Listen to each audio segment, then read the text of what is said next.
Previously on T-Man 978. I reviewed these, but right now we're getting ready for another T-Man 978 Chill Review.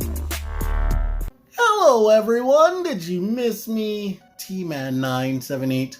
Right now we're going to be taking a look at Cosmic Legion's Tusk Engineer. This is my first Legions anything, because I've never bought any of the... What are the other Legions called? They're going out of my brain right now. No, don't do this to me. I don't feel like pausing. Mythic Legions is what I was going for. That's the word I was trying to find. I'm not into barbarians and anthropomorphic people so much now that I'm older. I left Thundercats and He-Man kinda back in the day. I did start collecting some Masterverse stuff because of nostalgia, but the animal people, not so much. But anywho, sci-fi I can get behind, and I'm pretty sure they figured that's what other people would like as well. But anywho, reading the bio on the box, the Tusk Engineer is not a singular being, unless you're like me and you only bought one and you just wanted to be a singular being.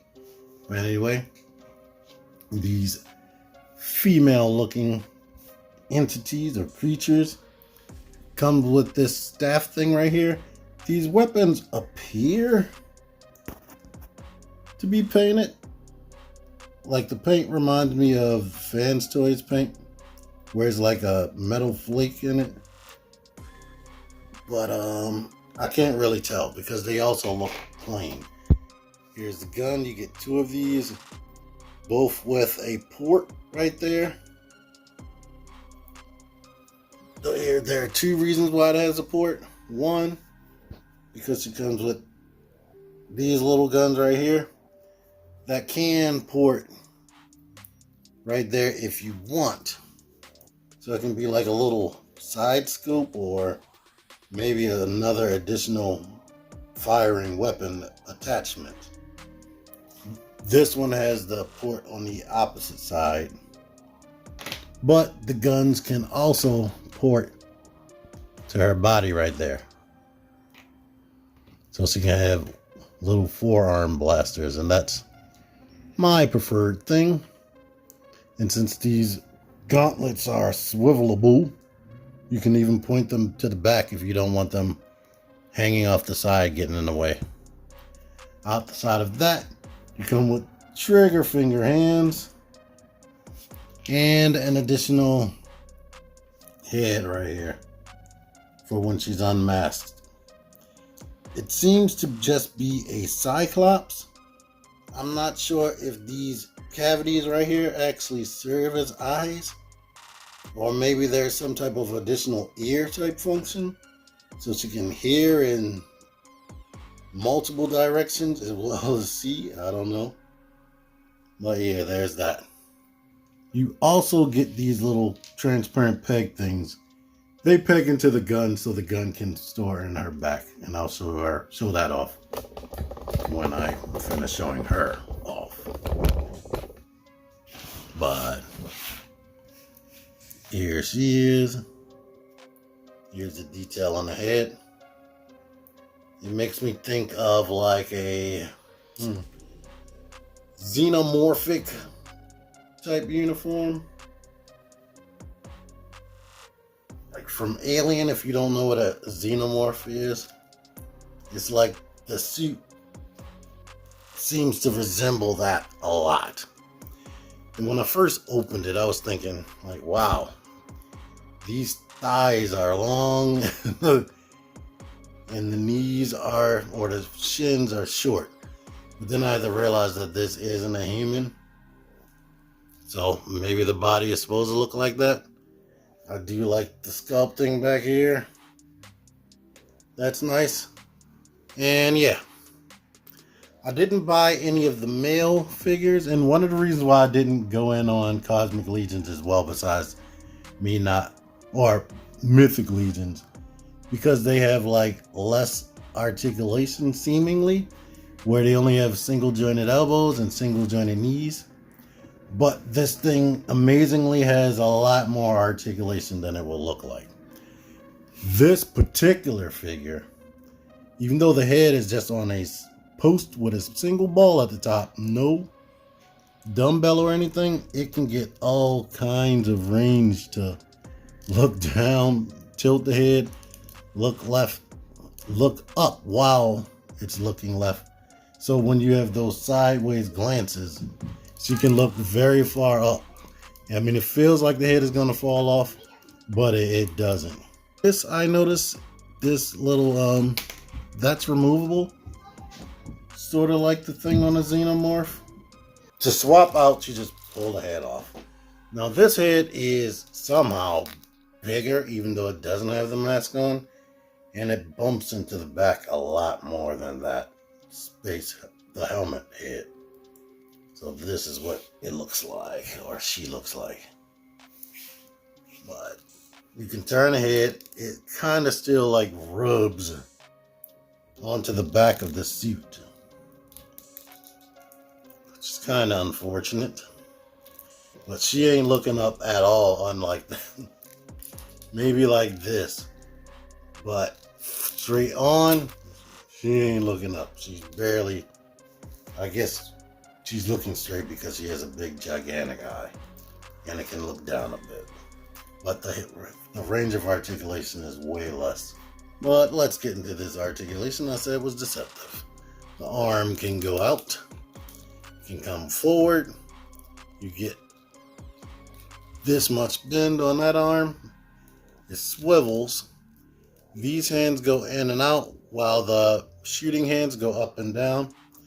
But the torso has better articulation than a lot of action figures. You can go back. It can come forward a lot more than things like Marvel Legends. Like even with that guard on there, it comes forward a lot. But down here it's kind of on a bowl. So that moves as well. So things are like soft and pliable. It also tilts to the side and of course rotates. And the waist rotates. The hips seem like they drop down, but I'm not sure if I'm about to freaking break the daggone thing. No, they don't drop down. So even though it's doing it, I don't think it's supposed to. You do get some thigh swivel right here, McFarlane style, because it's all the way up. Can kick out to the side all the way, kick forward all the way, and kind of beyond. That's what the sculpting looks like when you kick forward. Kick back all the way. It bends at the knee 90. And it has a rotation at the knee, which is helpful for posability.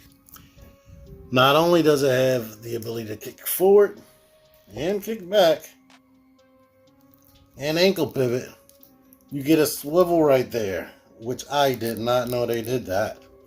And I was super happy to find out that it had swivel on that. So getting it into poses has been crazy easy because I can pose the ankles how I need to pose them. The waist articulates great and the head can look up. So that is awesome. Here she is with the staff and things like that. Ankle pivot swivel. I can get her ankle flat on the ground while I do a pose like this. And I don't know if you saw this, but she does have the ports on the back of this. So if we put one of these little pegs or the smaller pegs into the gun, we can put the gun here, and it's supposed to be like it's just floating there, I guess.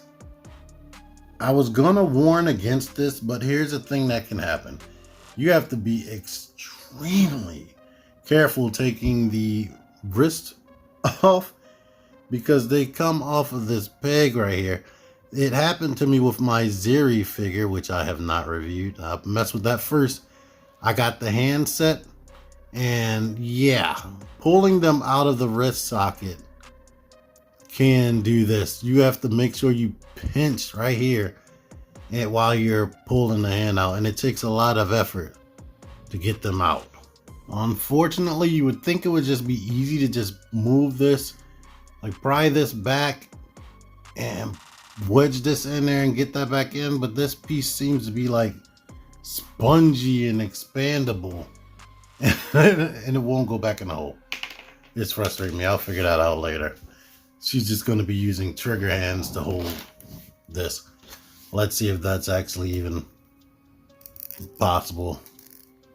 Yes, the trigger hands hold it, but you get this articulation, like I said. Here she is with the guns in a different sample pose, but I like it.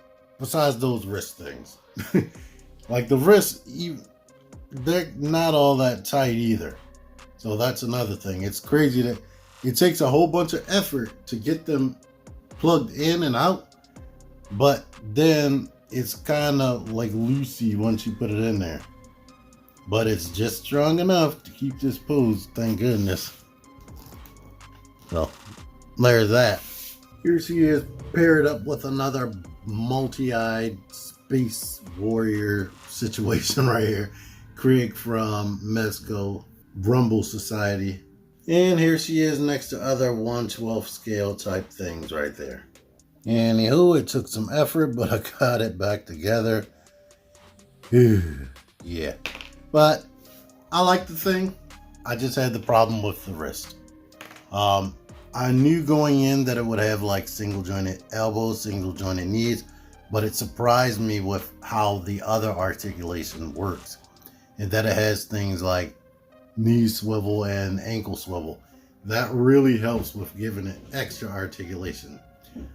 The gun hands, I do wish that it came with hands or trigger hands that rocked in and out like the staff holding hands, because when you're trying to point the gun forward, it's like kind of at an outward angle, which is frustrating to say the least. Well, yeah. Anything else I said? The articulation in the head definitely shocked me as far as this one. I like this a lot more than the alien head anyway. But it would have been nice if the alien head had the same, or the unmasked head had the same articulation as this. That would have been cool, but this is butt ugly anyway. It's supposed to be because he's an alien, but yeah. That's about all I'm gonna say about this. Other than this in the Ziri figure, I pre-ordered it and it took 2 friggin' years to get. Now, some of that was because of the pandemic holding stuff back, but yeesh. But I finally got it and I'm happy with it. Thank you for watching. Until next time, T-Man978 out of here. Click the videos. Click the fucking videos, baby. Click the videos. You should really click these videos. Click the videos. Click those fucking videos, baby. Click the videos. You really should click those videos. Click that shit. Go ahead and click that shit. If you did, you would like it. Really click that shit. Now I'm freaking gone.